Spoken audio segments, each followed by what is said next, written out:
Army chief general Asim Munir की ज़ेर सदारत 2 रोज़ा 84वीं फॉर्मेशन कमांडर्स कॉन्फ्रेंस इस्लामाबाद की अहम सरकारी इमारतों को महफूज बनाने के लिए पाक फौज की कानूनी तैनाती के खिलाफ बदनीयती पर मबनी प्रोपेगेंडे पर इजहार तशवीश।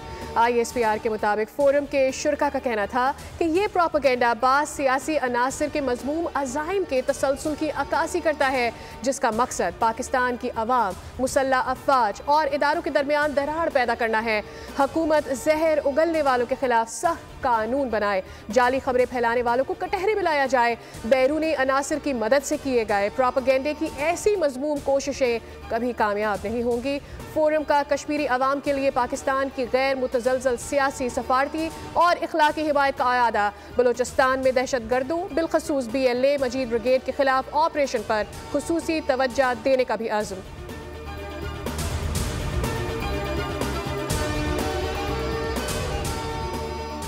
मौलाना फजल रहमान का बहुत बड़ा फ़ैन हूँ मैं, यहाँ किसी मकसद या मफाद के लिए नहीं आया।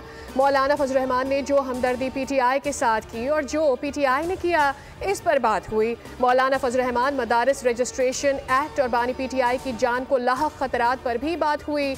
सेनेटर फैसल वावडा की मौलाना से मुलाकात के बाद मीडिया से गुफ्तगू, कहा सियासी तलाकों और इद्दतों से मुतालिक अपनी मालूमात बढ़ाएं। मुज़ाकरात नामुमकिन को मुमकिन बनाने का अमल है। मौलाना की बातें दुरुस्त हैं। हमने दरख्वास्त की है कि पाकिस्तान की खातिर मिलकर चलें।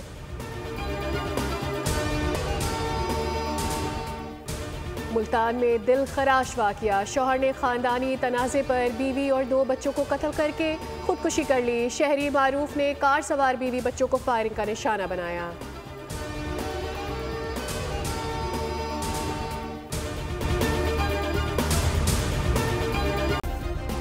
सब्सक्राइब करें और बेल दबाएं ताकि कोई खबर रह न जाए।